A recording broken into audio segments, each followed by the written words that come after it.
All right, good evening. Welcome back to C-SPAN. Here I am with the White House Chief of Staff Benjamin Irving IV, as well as the White House Press Secretary.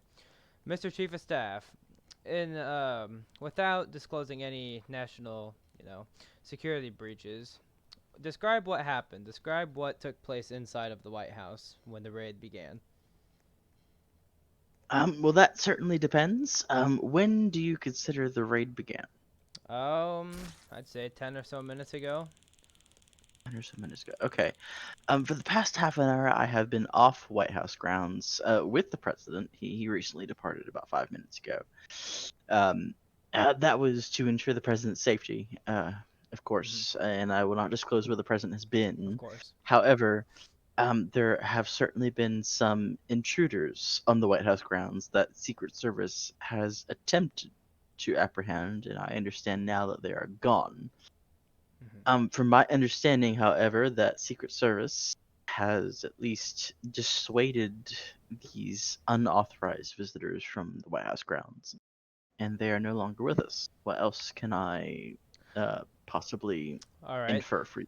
According to a source from Homeland Security, there were 10 to 11 who breached into the White House. Moments ago, me and the press secretary were right outside the White House gates, and this was about 5 minutes after the raid had appeared to calm down a little bit. No Secret Service whatsoever at any of the guard posts. Obviously, most were probably with the president, but there was absolutely zero law enforcement presence for a good 2.5 minutes. It was more than enough time for random armed civilians to come up and kill me and the press secretary on air. Um, do you or the White House itself have a comment as to how you are going to better the exterior security during security breaches such as what we just experienced? Yes, of course. So as you know, the security of the president is the top priority of the Secret Service. So wherever he may be is where they shall be. We certainly cannot say that the president will always be safe, but we can say that while Secret Service is there, that he would be at least admirably safe from Yes. those who would be nefarious against his existence. However, the White House is not the primary protection of the Secret Service. They protect the president, not the White House. If the Of president course. is not at the White House, he shall not be afforded the protection at the White House, of course. Of course. Um. Um, Oh, sorry. mhm. Go ahead. Okay. uh, Um. the, Sorry. Yeah, the secular issue that we have here right now is that the White House is not being defended because the president is not there. So if you should see people getting into the White House, that is certainly because Secret Service does not have the resources to defend the White House and the president at the same time. And that shall always be the case no matter how many people are in the group. So Okay. as you were saying, All right. It was apparent that United States Marshals were at the gate as soon as the breach did happen, waiting authorization from the United States Secret Service. It appeared to us that they all started. The Marshals stormed in at the same time. So, um, given what the assumption would be, the Marshals were given temporary security clearance to help with the intruders inside of the White House.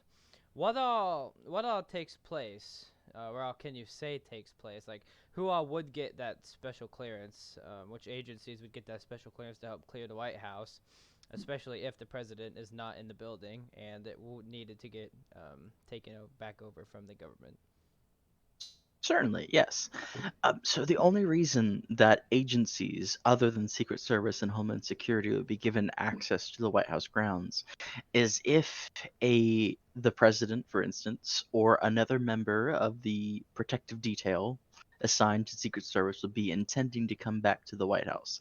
That's the only reason they would try to admit other members of the federal protection services to come into the White House to regain its superiority. That's There's no other instance why they should be allowed. Obviously, USMS was allowed Mm-hmm. because someone from within Secret Service decided that they should be allowed to regain control Mm-hmm. and establish dominance. Yeah, you're saying this was not the correct move. I'm not saying it is a bad move. I'm not saying it's a good move. I'm Okay. saying it is the decision of the director of the Secret Service, and I shall not comment further on that. All right, wonderful. All right, well, thank you very much for your time, Mr. Chief of Staff. We appreciate you coming on such short notice, and we also appreciate you inviting us into the White House. And we appreciate your time. Thank you so much. Of course, have a good day. You as well.